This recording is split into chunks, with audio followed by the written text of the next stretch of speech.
Hello, hello, everyone, and welcome to this last live read along of Little Women. Yes, I know we're saying goodbye today to this adaptation of Little Women.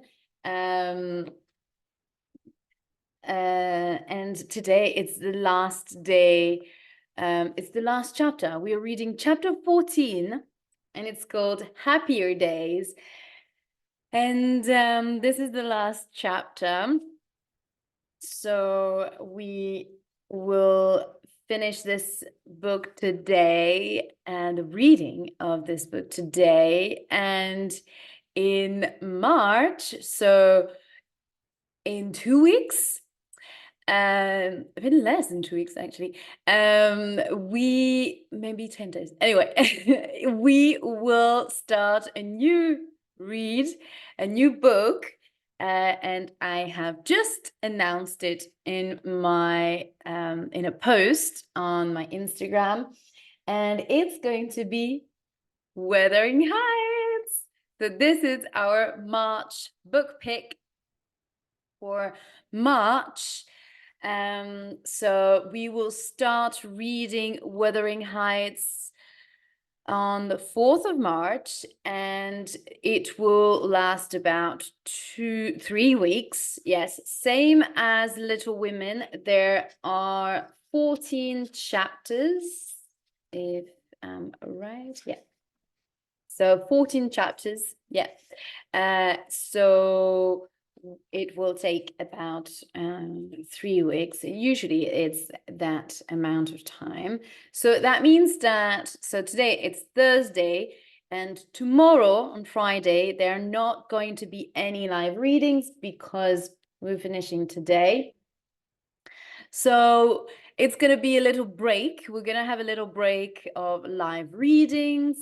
So from tomorrow up until Sunday. And then on Monday, I will do a different type of live podcast. I will do a live reading, but it's a little bit different than those live readings, because I will, during this live reading, I will read a whole book, because it's going to be a kids adaptation of some classics of English literature and other types of material, reading material. So it's not going to be a reading over the reading of one book over a few weeks, but one day, one book. So actually, I could talk about this a little bit. So quickly, while we are waiting for people to join. So we will start on Monday with a Christmas Carol. So here it is. So this is Christmas Carol. It's an adaptation, for middle school students. So you can see lots of images. So it's something that can easily be read in one live session. And the specific and what's specific with what's going to be special with those live readings, it's the fact that I'm going to comment them in French. So I will read in English, but then I will do the comments and the translation in French. So I will talk in French all the time. I will talk in French all the time, except when I will be reading. So I want to do this to maybe try to reach also an audience that are not adults, but also, or maybe, or people, not necessarily, because that I realized that a lot of my followers were interested in reading those books, and they are adults. So I think that it can be interesting for French people, more specifically, who have a low level in English, or don't feel so comfortable in listening to a live that is entirely in English.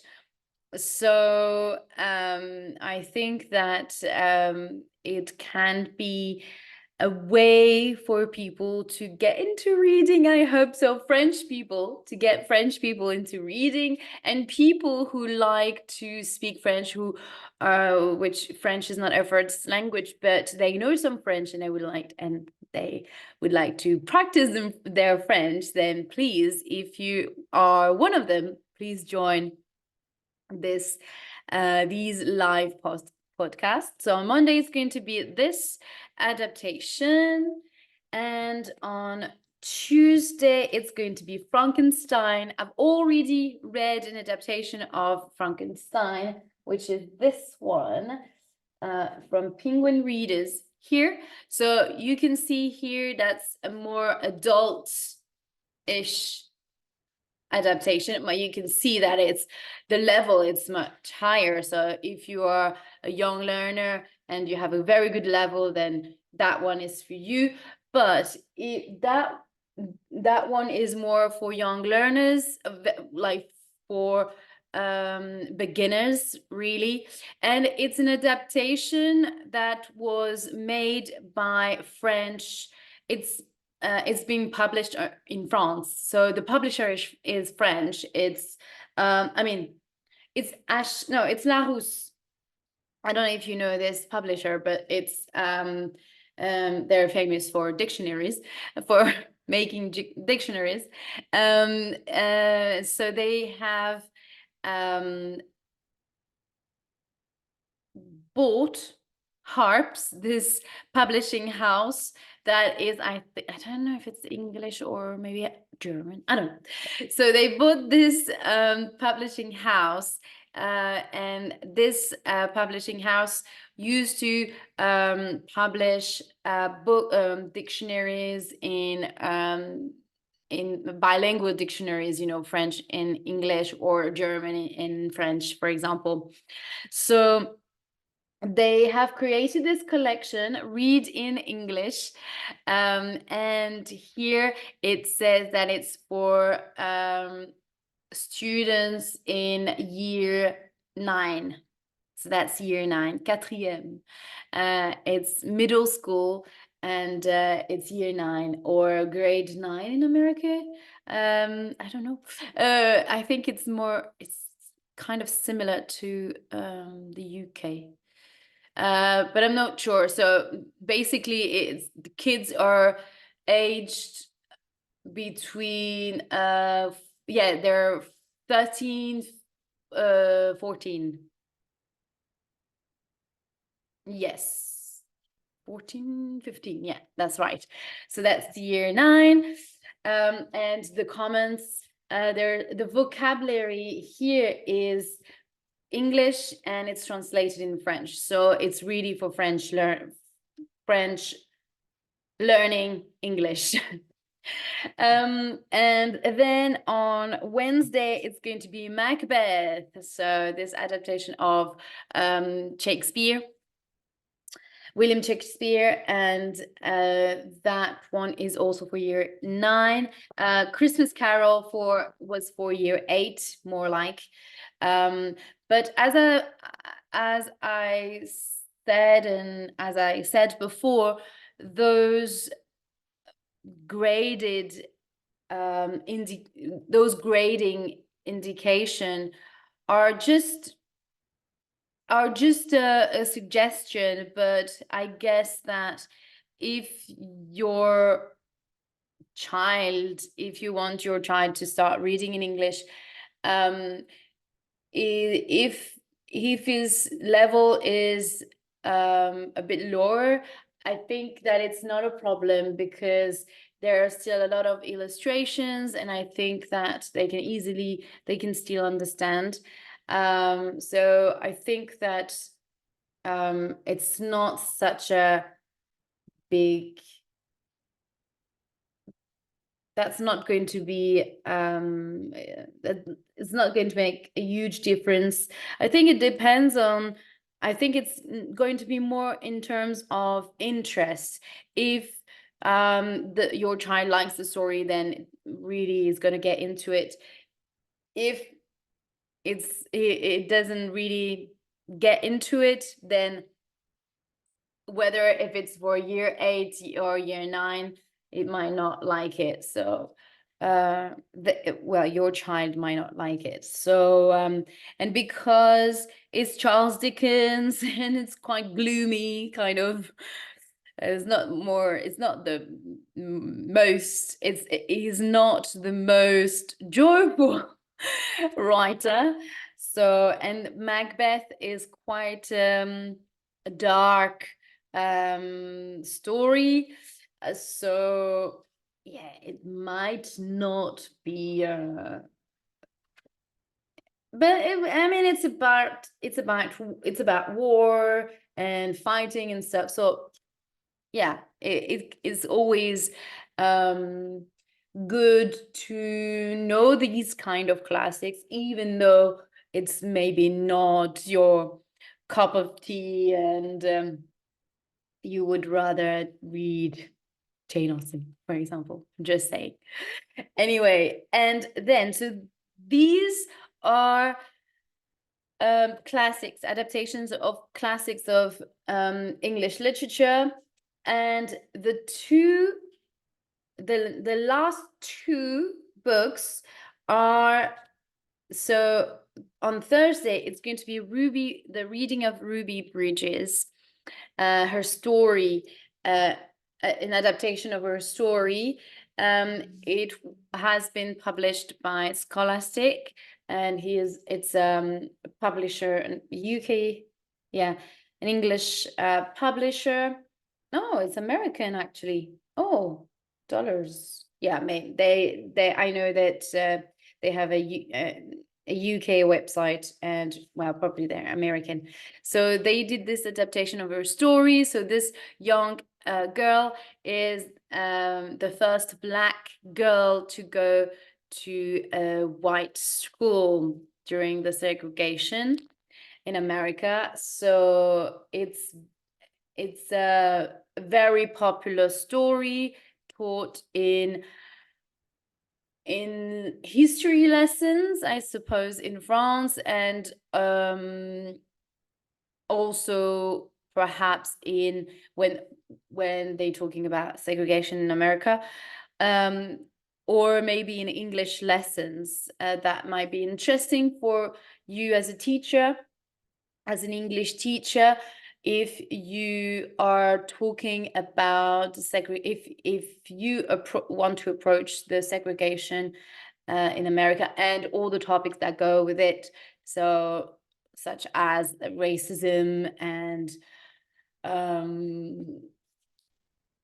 discrimination, etc. So this story is quite nice. I would suggest to use that story for maybe year 8, year 9 students, so up to maybe 12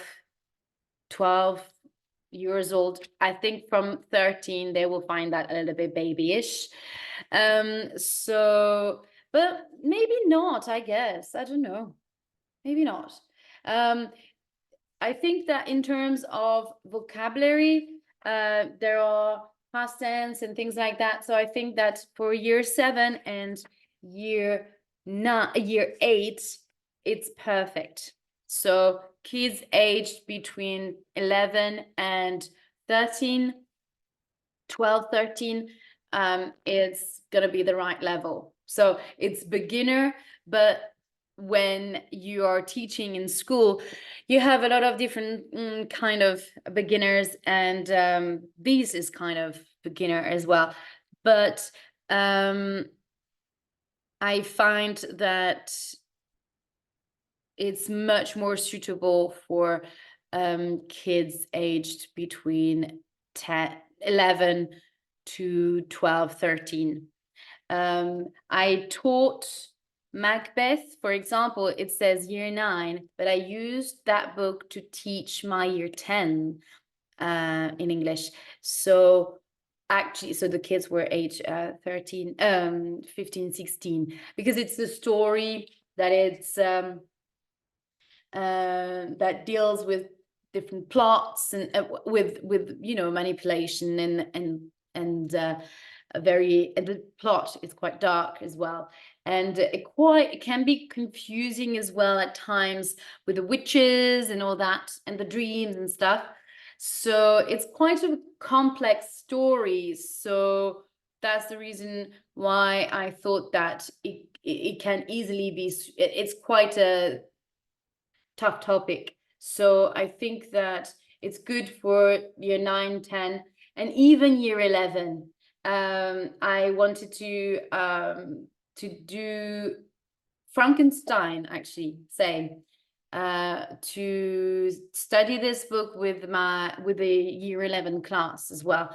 So because I taught last year in a high college, sort of vocational college, and I was planning on teaching. I didn't get the time to do it, but I wanted to do that with my year 11 because the students had so many, there were so many different levels in the class that it would have been quite suitable for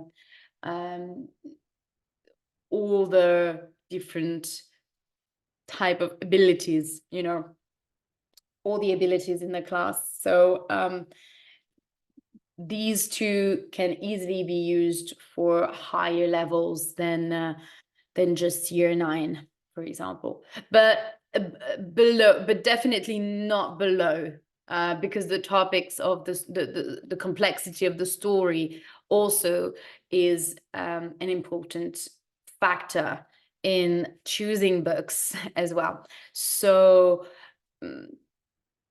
Charles, A Christmas Carol can be a little bit babyish if you're using it for year 9 or 10. So that one as well, it's quite so yeah, as you can see, they give an indication on the grade of the class that you can teach with, but you can use it with the actual level, but also the level below. And this one is quite the opposite. You can teach that one with the same level, the actual level that it's indicated here, but also above. And yeah, a year or 2 years above. Hello, Kitty. Hi, how are you? I'm happy you are able to join today. I was actually, as you can see, I was talking a little bit about my readings, or my readings for next week, the podcast readings that I be doing. I'm good, thank you, thank you, thank you. So I was doing this little introduction of this in this live, and I will just finish by talking about this book that I will be reading on Friday, and it's the translation of a French book that my friend Livia Palais wrote with her husband, actually. And it's the level for this book, I would say, is, as you can see on the picture, and the story that is told here would be more suitable for year 7 or year 8. Yeah, so for this one it's really not for older kids like 13 and above, but more for the younger ones, or even I would say maybe year 6, so end of primary school. So if the students have done some English, if they've been learning some English before, if they've never learned English, if they don't have a little bit of knowledge, basic knowledge of English, that might be a bit difficult. Even though you've got a lot of pictures, illustrations, beautiful illustrations, they can easily understand what it's about, but if they're very new to English, they might, kind of not get really into it. I don't know, but that's the thing. It can be quite tricky with kids when you want to use a reading material, because it really depends on the level of the children, either of your children if you're a parent, or of your class if you're a teacher. So, but there is kind of a gap that you will use with this book. So it's a year above or the year below, all the actual level that it's indicated here, for example. So here it's not a graded, the thing is that here it's not a graded reader adaptation. It's a translation from a book, from an original book in French, written for kids aged between 3 to 7 years old, but for French speakers. But if you want to read that, if your children are, if the language, their mother tongue is English, of course, by all means, you can read that with kids age 5. But if you are reading this for kids as to whom English is not their first language, then I would suggest that to read it for kids aged between 10, 11, 12, I would say. Otherwise, it might be a little bit, it might be a little bit difficult. And there's the kids that, if your children or your child is age 10, it's better if he knows a little bit of English. But I know that now they tend to teach English from a young age, from about year 1. So kids are aged 6 years old. In France, they start teaching English, and it really depends. France is really behind, really, in state schools. I find that France is very behind, because they only start English at year 1, so kids age between 6 years old. 6 years old, from 6 years old. And but it really depends on the level. It really depends on the teacher.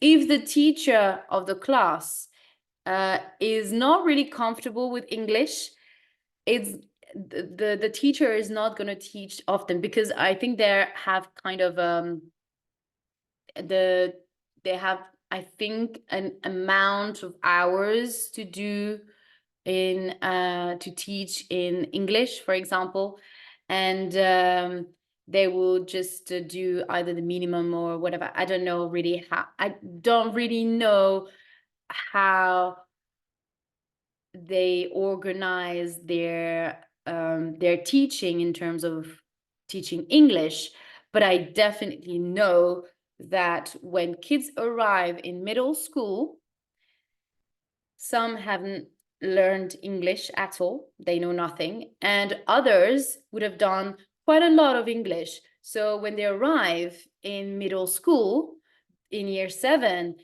there is already a massive gap between kids who have done English and others who've never done English before.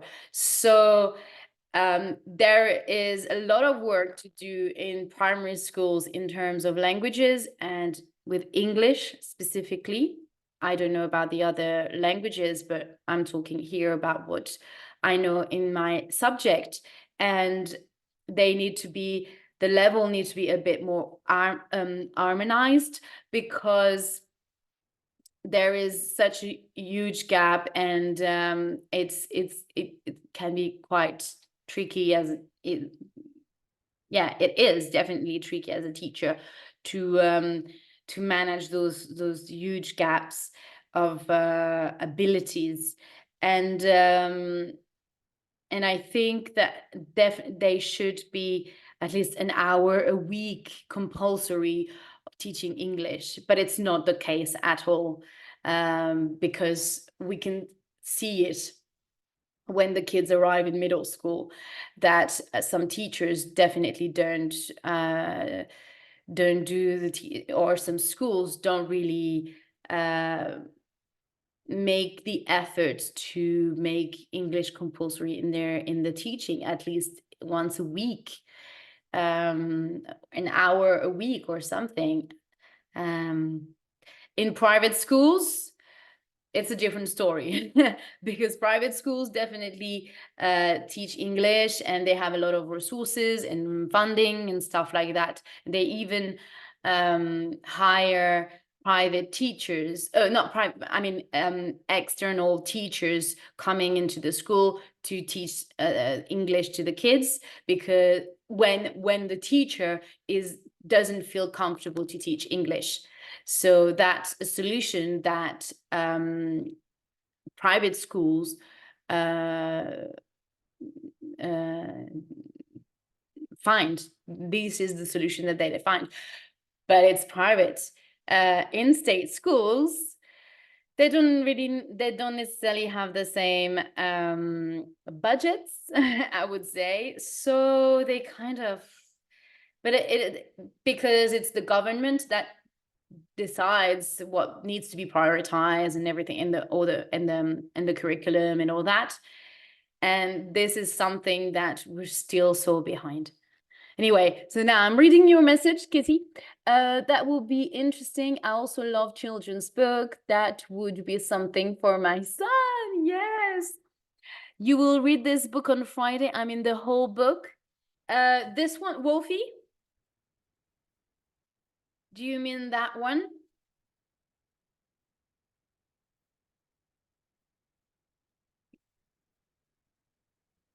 Because yes, that one. Okay. I can't remember. I think your son is 13 years old, so I hope that it's not going to be a bit too baby-ish for him. It's about a little boy, and his little he's got a cat, but it looks like a little wolf. So that's why it's called Wolfie. So I will read it. Yes, I will read the entire book on Friday, and this way you will be able to see if it's a book that will suit, that will son will like. You in my newsletter, I put the link of my friend's website, and you will be able to see to purchase the book if you want to. And it's also on my Amazon list, graded readers list.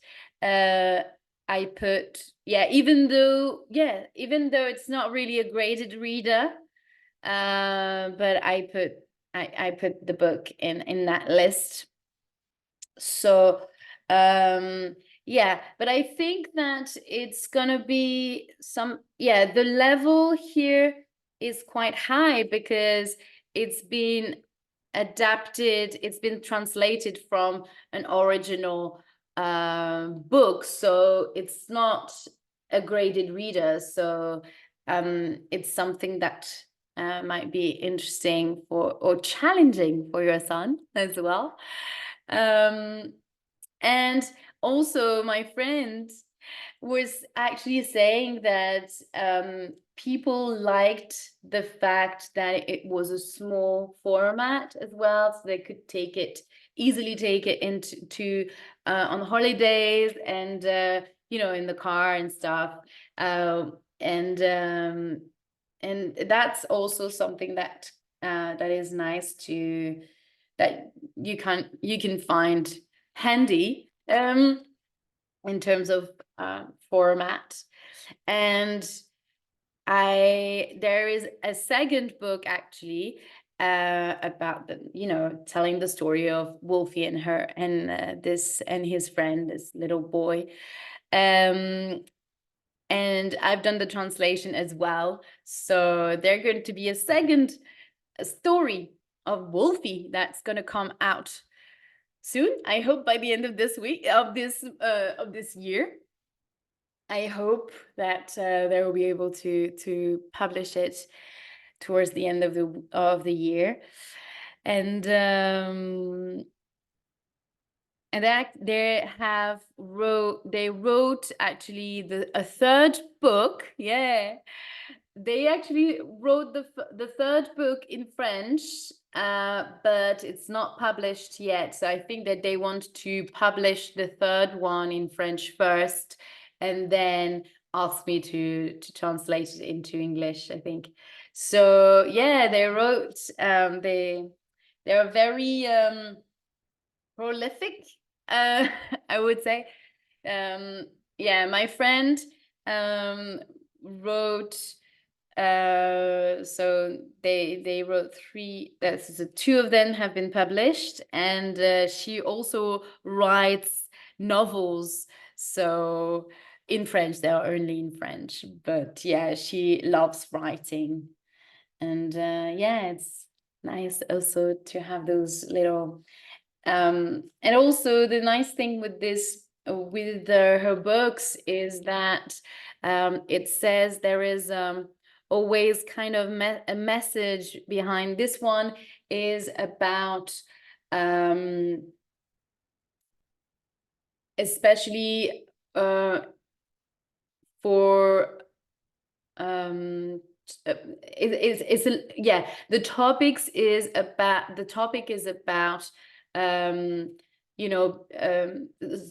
the message is around being careful with sunburn, and when you go on holiday, and it's really hot, and you have to be careful with the um to protect yourself, putting cream and yeah, this is impressive. Yeah, I know. She writes so much, and she, as I was telling you, she has a day job. I mean, she works full time, and on the side she writes, and she goes to book festival as well. She takes the time to also do book signing as well in libraries. So, so yeah, it's a lot of work. And the editing of the book, and having to deal with the illustrator as well. She doesn't do the illustrations. It's someone that she hires to do the illustrations, and it's also a lot of work to kind of manage, and to deal with people as well, like that. And yeah, so yes, so all the books have a pedagogical dimension in the stories, and in this story it's about protecting yourself against heat waves, and openness to other cultures, and traveling. So yeah, that's what those series of books of Wolfie are about. So yeah, I can't wait to read this one and to read you the next book as well. So that was it about next week live podcast readings. Illustration in children's books are essential. Yes, and often it's a criteria that I will that I will that I will find very important in choosing a book, when I like the illustration, because sometimes I'm doing some occasionally I do storytelling workshops for kids, and as well, and the criteria of the illustration, of the quality of illustrations, is an important one, because if I like the illustrations, then I look at the story as well. I mean, they go hand in hand. But if if the story is great, but the illustrations are not that nice, it kinds of identify the quality of the illustration that matches with the story is a bit of a shame. So it's really important to have both. I think it's the combination of both that really makes it magical and makes it and makes a good children's book, definitely. So yeah, so this is what I was saying at the beginning of the live. It's is that I that's why it's not really a live read along as I usually do it with the other books, uh, because those children's book can be read in one live. So this is the reason why I chose to do this special week, live podcast week, and doing it this way. And I think it's nice as well. In the end, I find that it's going to be a nice way, also to reach maybe parents who will be interested in those kind of stories, or teachers of English in France. So yes, you're going to hear some French next week. It's going to be a little bit of a different kind of it's going to be very Frenchy live. Sometimes I buy illustrated books for myself. Oh yes. Ah, nice. I mean, you know what? I mean, I'm doing these little storytelling workshop in English, but I do it for the kids because I've got nieces and little cousins, kids of my cousins. I've got a big family, and and they all into English and stuff, because I've been doing this, and those little workshops. And the thing is, I enjoy as much as they do when I do my readings, and I really like the books. And there is this book, I've got to buy it now that I'm thinking of it. Reese Witherspoon, she wrote a children's book. It's called, she released two of them. It's called Betty.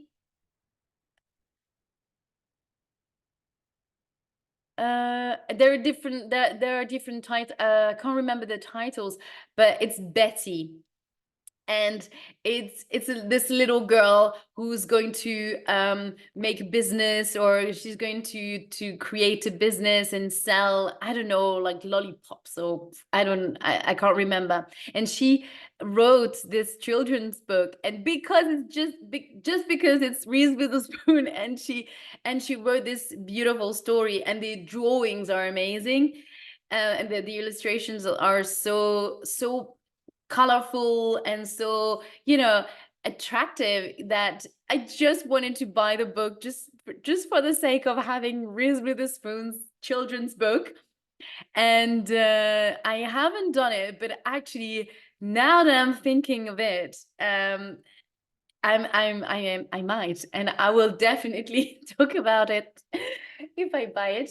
But it's very, I don't know if I'm going to read like very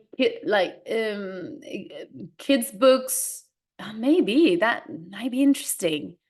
I was skeptical about her books. Oh, were they good? Um, it's a children book that she wrote. Uh, it's called Betty. Um, and I can't remember, but it's I find that really nice. I mean, I find the story really interesting because it's about a little girl. So I like books that actually are also where in which, children's book in which it's the girl that is the center of the story.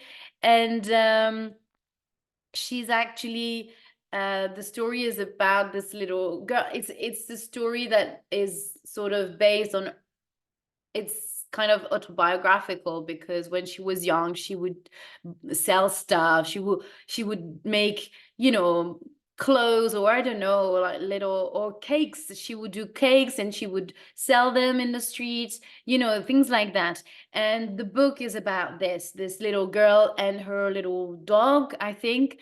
And she's making a little business.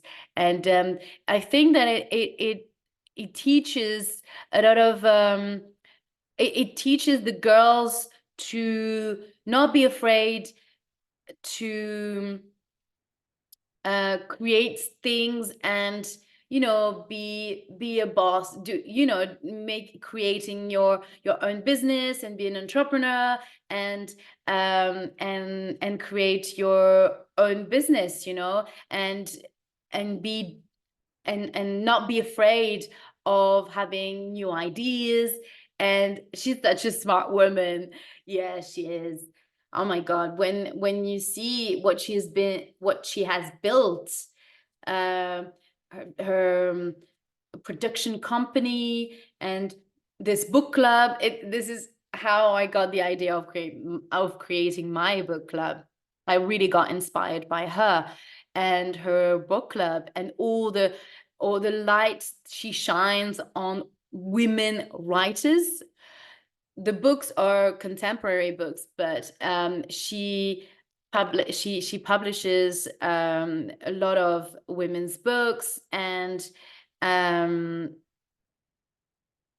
and she also, and she also produce story or she produces films or TV series um that are adaptations of those books.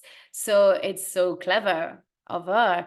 And she actually last year in October, she actually did like a festival kind of thing in LA, and she invited a lot of influencers and a lot of women influencers and or entrepreneurs and things like that.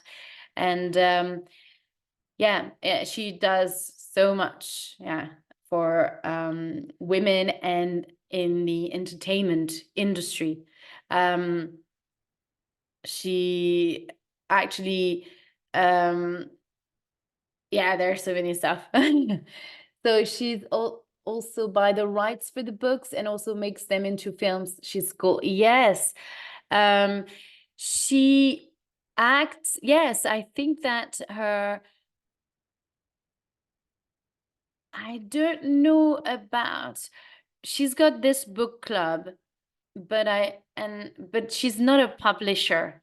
She probably, yeah, definitely buys the rights for the books to turn them into films or series. Um, but Reese's book club is more like a bookish media, because she doesn't publish. It's not a publishing company. No, she's not a publisher, but she selects books each month. She selects a book written by a woman, and in which the stories are led by women characters, and sometimes she turns them into films. I loved the film adaptation that she did about Where the Crawdads Sing. This film, I saw the film first. I discovered the book through the film, and I love the film. It's now on Amazon Prime, actually, if you want to watch it. And I love this film, and I loved even more the book. And it's how I discovered this book. I loved so much the story that I had to buy the book and read the story and read the book, because you have got much more details, and it's so nice. The you it feels like you still you immerse yourself again into the story, and it's so nice. Yeah. Oh yes, I read the book also. Oh, nice. Oh, that's great. Oh no, I loved it. Yeah. Did you read it? So did you read it in German? I didn't know yes, she did yes, it's available. I think it's still available on Amazon Prime. I saw it at the theater, the cinema, yeah, in German. I saw the film on screen in the cinema, and then I bought the book. I read the book, and it's been released on Amazon Prime. So and I rewatched the film again. It is a big book. Yes, so now that all my books are upstairs, yes, it's kind of it's maybe 400 pages, more or less 300 or 400. Yeah, it's quite yeah. Um, it's maybe, yeah. So it's quite and some passages can be a little bit difficult to understand, because even myself, I was glad that I had watched the film, because it's a biologist who wrote that book. She's a scientist, and she used a lot of technical words to describe the march. It's kind of a very, it's typical in the south of America, in which you've got those it's not it's very, it's like in the middle of the forest, and you've got water running through the trees in the forest. It's a very typical landscape in the south of America, and it's called the marches. Again, march. And they call the marches girl, or the march girl. It's very typical kind of landscape in the south of America, and it's she lives in the middle of the forest, and she needs to take the boat to go to school or to go to the village. So they travel with, yeah, she needs to use this little boat. So yeah, there was a lot of biological yeah, as you have, I've read it in German, they used a lot. So yeah, that's the thing. In English, in those passages when she describes, she talks about the birds and the, a lot of natural elements and all that. I was a little bit, kind of lost, but I kind of, just moved on. And because I had watched the film, I knew I could kind of imagine what it's about, because there were so many terms, technical terms, that you can't all the time look up in the dictionary and online and stuff, that I just kept reading and just moved on to the next to the next event of the story. In German was easy for me, but I would not read this book in English. Yeah, it's specific. Yeah, maybe after, when you will feel more confident, when you will have built up a bit more vocabulary, you will feel more confident in but I think that for a first book, like a native speaker book to read, it's might be a bit too much. I would suggest younger. It's much more easy to get into the topics. The topic is also much more easy. I mean, less, the plot is less complex as well. So yes, that's why. But yeah, there is this book.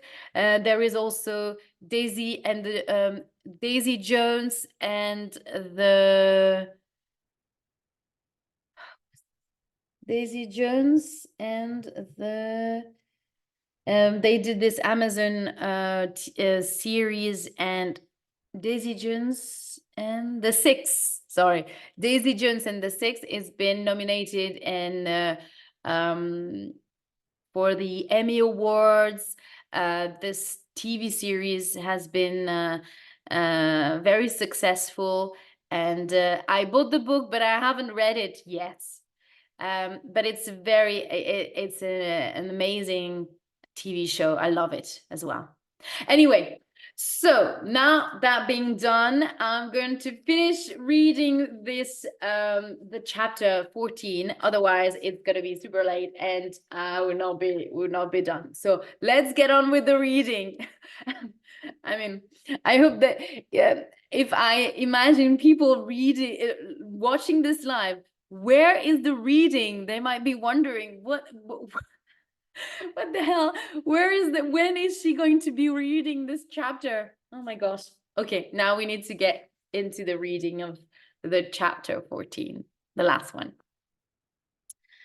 Christmas Day was very different that year. Beth felt much better. So it's been a whole year that has passed. So now we're back to Christmas again, but from of the following year. Christmas Day was very different that year. Beth felt much better and was carried to the window to see the snowman which Joe and Laurie had made. It had a basket of fruit and flowers in one hand and a new piece of music on the other. In the other, Laurie ran up and down bringing the presents, and Joe sang a funny song. I'm so happy, laughed Beth, as Joe carried her back to the other room to rest after the fun. Oh, I do wish that Father was here too. Half an hour later, Laurie came to the house and opened the door quietly. Here's another Christmas present for the March family, he called out. He moved away, and in his place appeared a tall man holding the arm of another tall man. Tall man who tried to say something but couldn't. "Father!" cried Meg and Joe together, and Mr. March disappeared. Disappeared under lots of loving arms and kisses. Mr. Brooke kissed Meg by mistake. Oh, Mr. Brooke, wait. Mr. Brooke kissed Meg by mistake as he tried to explain. Suddenly, the door to the other room opened, and there was Beth, running straight into her father's arms.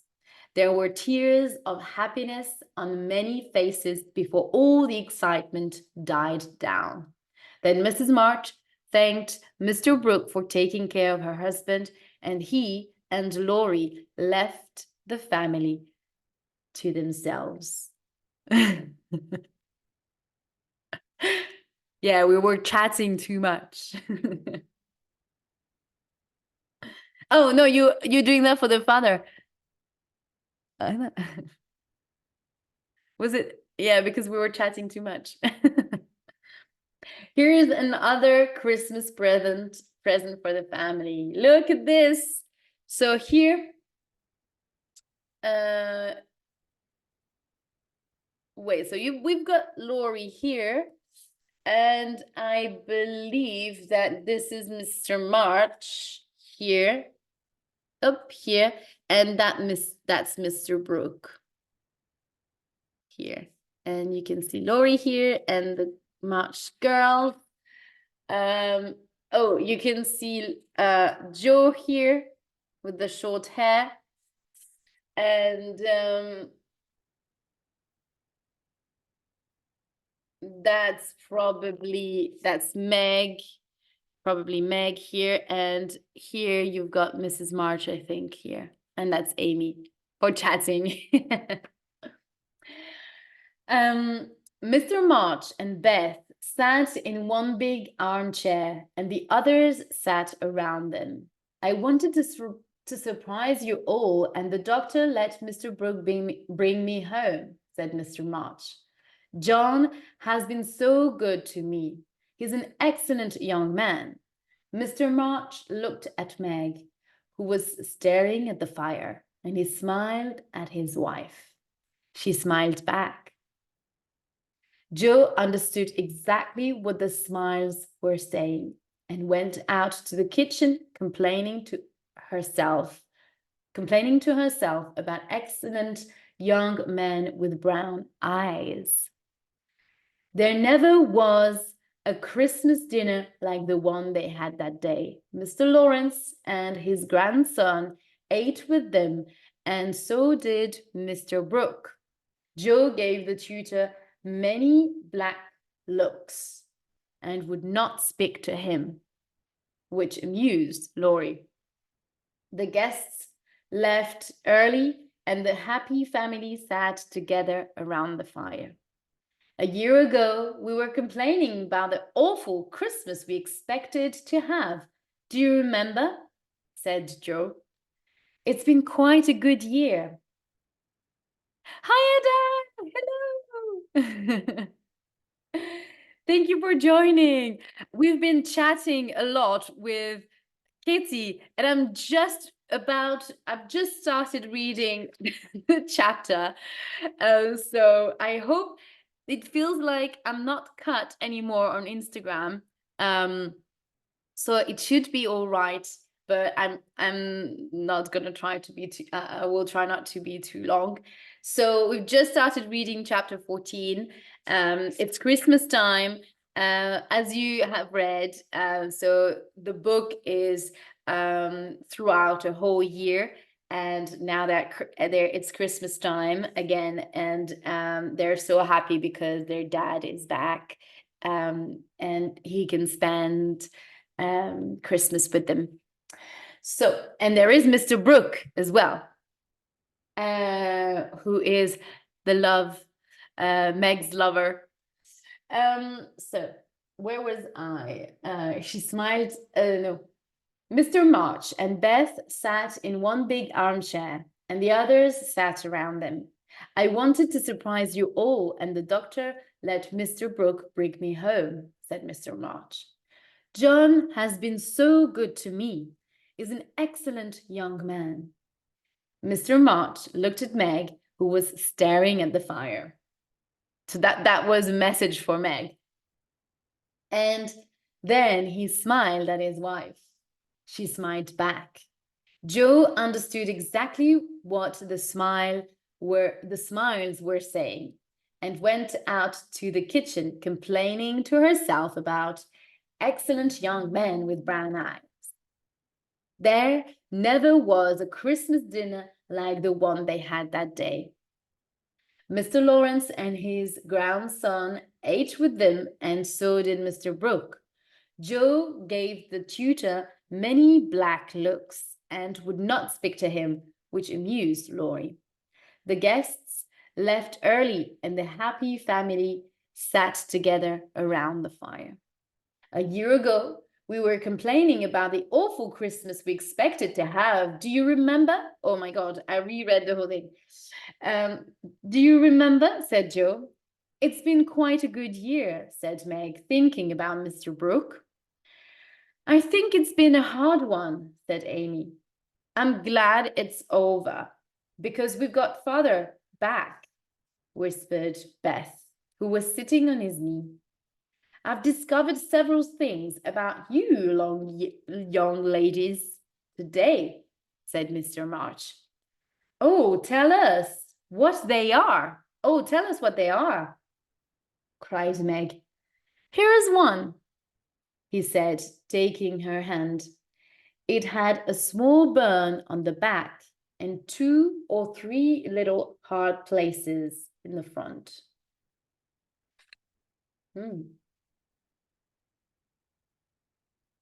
Oops. I remember when this hand was white and smooth. It was pretty then, but to me it's much prettier now. I'm proud of this hard-working hand, Meg. What about Joe? Whispered Beth. She's tried so hard and has been very, very good to me.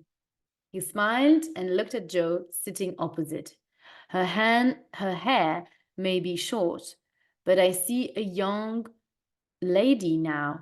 Her face is thin and white from worrying, but it has grown gentler. Perhaps I'll miss my wild girl, but I'm sure I'll love the warm-hearted woman who has taken her place. Joe's face was red in the firelight as she listened. Now, Beth, said Amy. She's not as shy as she used to be, said her father lovingly, and he held Beth close when he remembered how near they had come to losing her. Then he looked down at Amy by his feet. I've noticed today that Amy has helped everyone patiently and with a smile. She's learned to think more about other people and less about herself. Beth moved out of her father's arms and went to the piano. She touched the keys softly and began to sing. Soon the others joined her in a happy Christmas song. The next afternoon, Joe and Meg were sitting at the window when Laurie went by. When he saw Meg, he fell on one knee in the snow, beat his chest, and put out his arms towards her. When Meg told him to go away, he pretended to cry before walking away, looking miserable. Meg laughed. What was he doing? She said. He was showing you how John will act, answered Joe crossly. Don't say my John, it isn't right. But Meg said the words again silently inside her head. If he asks you to marry him, you'll cry or look stupid instead of saying aloud no, said Joe. No, I won't, said Meg. I'll say, thank you, Mr. Brooke. You're very kind, but I'm too young to marry you. Please, let us be friends as we were. I don't believe it, said Joe. It's true. Then I walk out the room. Then I walk out of the room with my head high. Meg got up and pretended to do it, but ran back to her seat when she heard someone knock on the door. Joe opened it with an angry look. Good afternoon, said Mr. Brooke. I came to get my umbrella, which I left behind yesterday. I get it, said Joe, pushing past him. Now Meg can tell him, she thought. But Meg was moving to the door. I expect Mother will want to see you, she said. I'll call her. Don't go, he said. Are you afraid of me, Meg?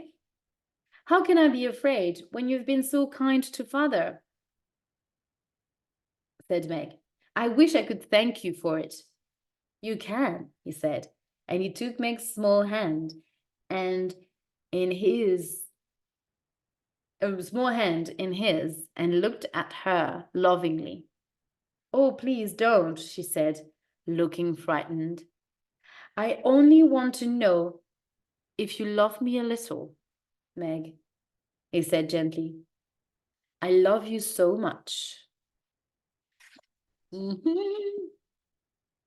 This was the moment to repeat the words she had told Joe, but Meg forgot them all.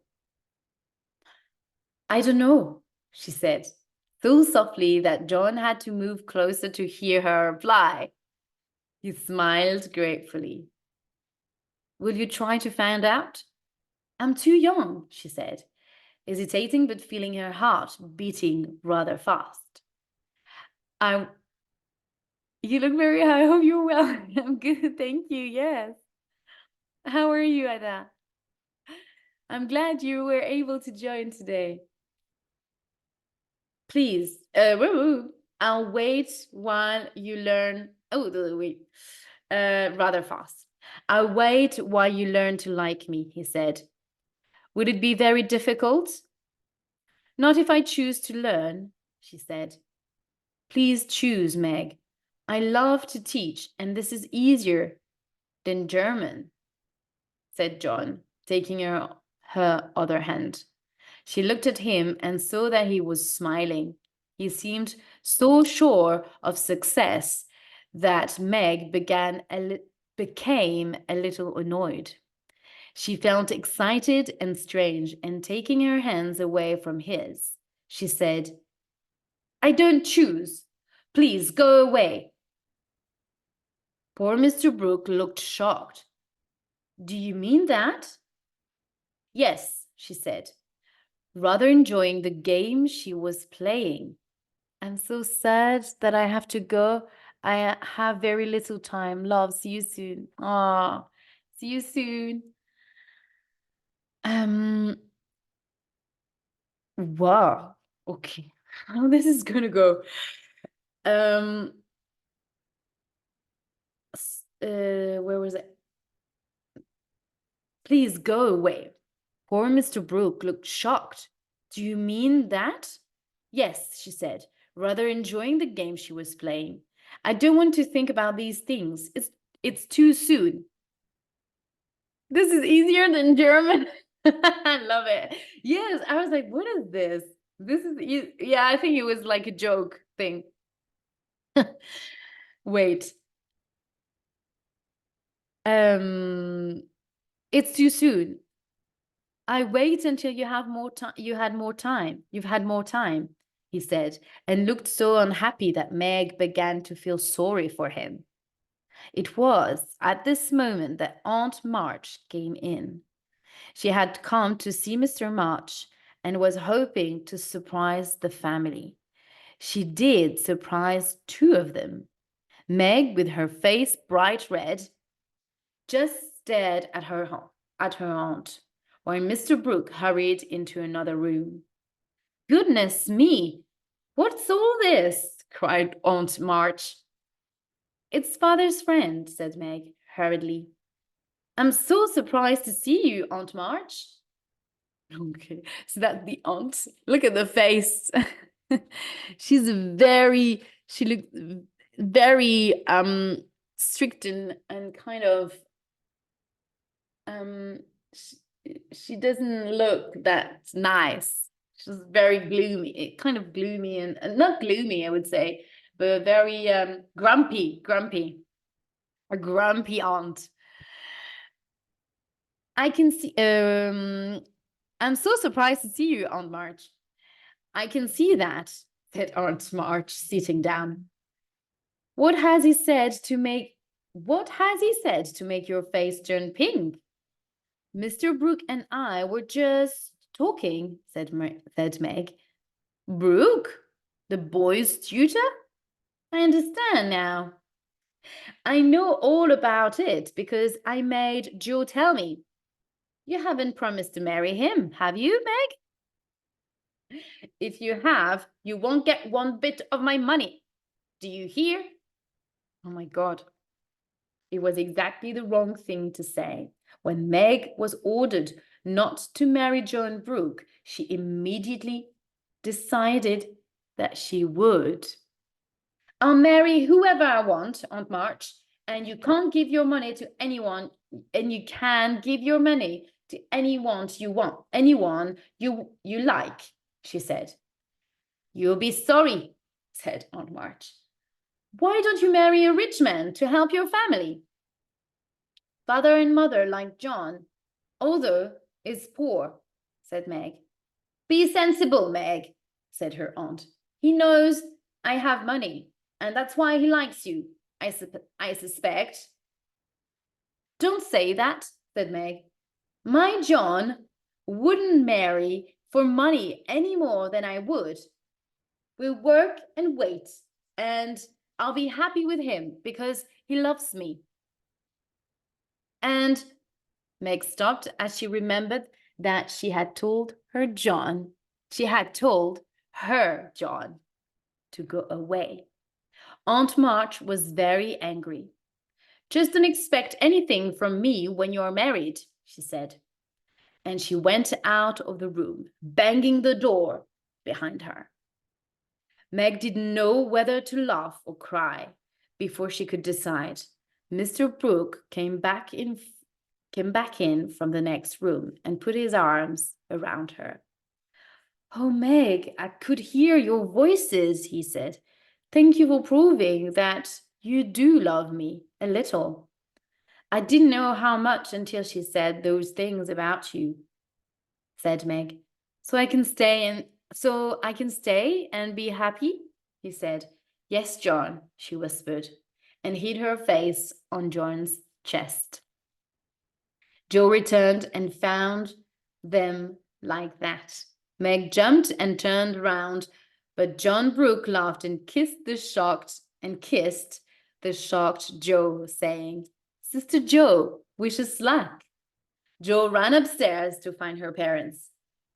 Go down quickly, she said. John Brooke is behaving terribly and Meg likes it.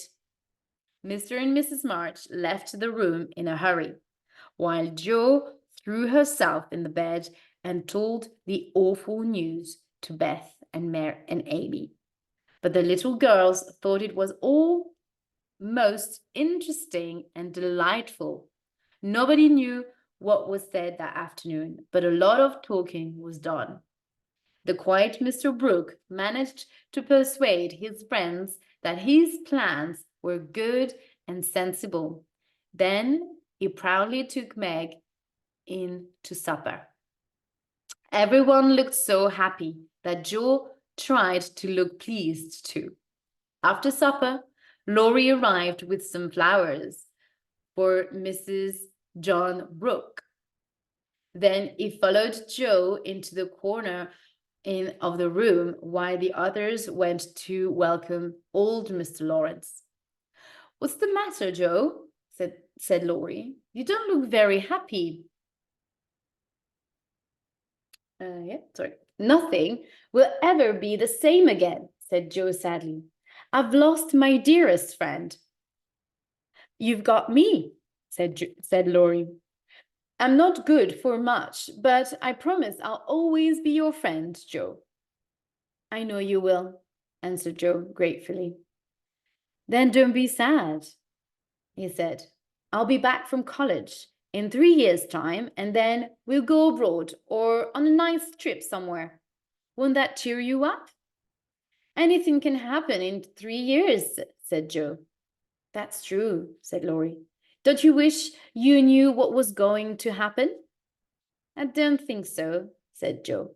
It may be something sad, and everyone looks so happy now. As she spoke, she looked around the room, and her face brightened at the sight. Father and mother sat happily together. Amy was drawing a picture of Meg and John, who were looking lovingly at each other. Beth lay on the floor, talking to her old friend, Mr. Lawrence. Jo sat in her favorite chair with a serious, quiet look on her face. Laurie smiled at her in the long mirror that was opposite them both. And Jo smiled back. Oh, this is the end. This is it. Wow. I rushed a little bit to make sure that it wouldn't last too long, but tell me what you think quickly, Kitty, and we will discuss more about the story in the end, more specifically on Saturday, because I mentioned for everyone that is, this is it, yes. So we will meet as we do in this book club. We meet every Saturday morning to discuss the book that we're currently reading, among other stuff. Of course, we always chat about other things, about reading and about holidays as well sometimes, but we love to talk about books that we are reading and also books that we want to read. So on Saturday, we will have more time to discuss the book. I can understand Jo. Yes, I think she's sad. She's simply sad that her sister is getting married and they are not going to be able to be as close as they used to. So it's the end of an era, as we say. It's a new chapter that Meg is going to start, and Jo has to kind of go with it and deal with it, and she will have to adapt to that, to this new life without her sister at her side. So yes, it's a big change, yeah, for Jo, because she feels that she's losing her, whereas Meg is more feeling fulfilled because there is someone new in her life and love in her life. As much as she wanted to try to hide it, in the end she admitted that she loved him. She loved him as well. So yeah, that was lovely. Anyway, so I'm gonna end this live. It was so lovely to chat with you again, Katie. And so no live tomorrow. So there's going to be a little break. We will meet on Saturday, 9 at 9, as we usually do. I hope you'll be here.